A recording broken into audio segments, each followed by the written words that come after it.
Mental health has been a part of my life for a very, very long time.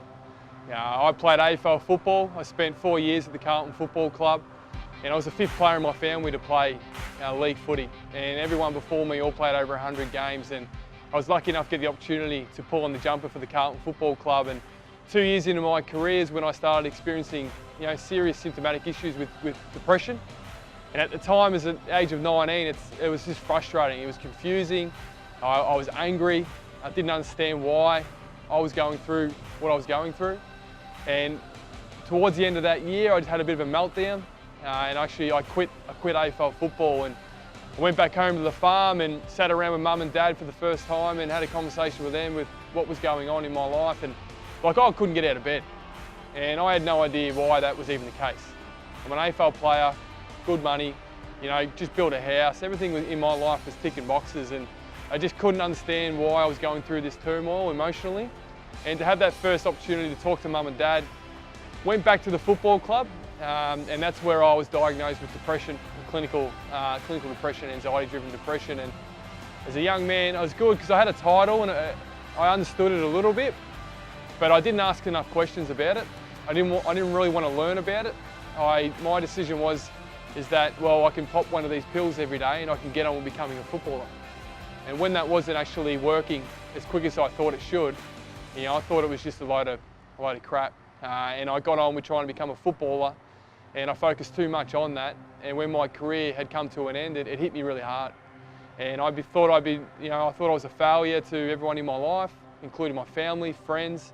I pushed people away. I stopped hanging around with my close mates and stopped going to birthdays. And I used alcohol and drugs as a way to suppress, as a way to cope. And I always thought that I was always in control, and I'd be able to just stop tomorrow and go get a job and things would be fine. But I was breeding a behavioural pattern in myself, which led me down to become a drug and alcohol addict, where I was reliant on drugs more so to be happy. And as we all know, that's just not a sustainable way to approach things. And you combine that with the frustration of the mental illness that I was going through, the depression. It led me to a moment in my life where things all just became too tough. And I was went out for 4 days straight, and I was completely intoxicated, and I was filled up with drugs. And it was on an early morning on the Monday where I attempted my own life in my bathroom. And unfortunately for me, it's something that every single day and every morning when I wake up, I look myself in the mirror, and it still hits me today. Emotionally, it's still something that's still quite raw. And to have to be in a position where you've had to physically and emotionally be in that place, it was something at the time that I thought was the right thing to do, because I thought family would be able to move on, friends could stop worrying about me. But what I know now, it's all fabricated. Everything I was saying to myself at that time was the fact that that I didn't think anyone cared, I didn't think anyone would understand, and the easy option for me at that time was to take my own life. And lucky enough for me, I get to shake my old man's hand again, and I get to hug my mum again. And unfortunately, there are a lot of families and people out there who don't get that opportunity.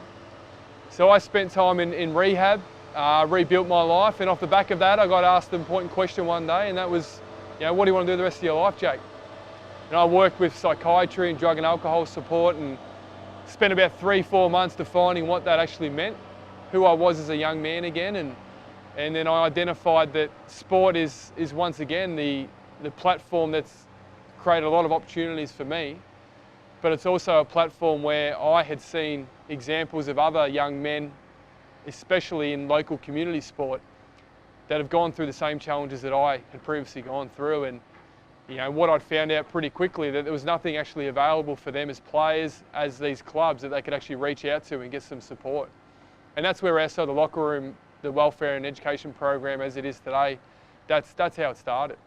And a game like the Tackling Suicide Celebrity Community Match, I think it's something that's been coming for a while. I've had it in my mind for a long period of time, but to see it all come together, it's something that it's very, very special for myself personally.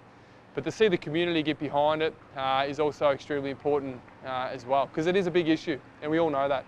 Suicide takes more lives in this country than anything else. And we feel that sport is the best platform to communicate this awareness to our communities. And what better way to do it than celebrating a community match where we can bring awareness, but we can also raise some money on the day that will be directly used to support our community clubs in the Perth region.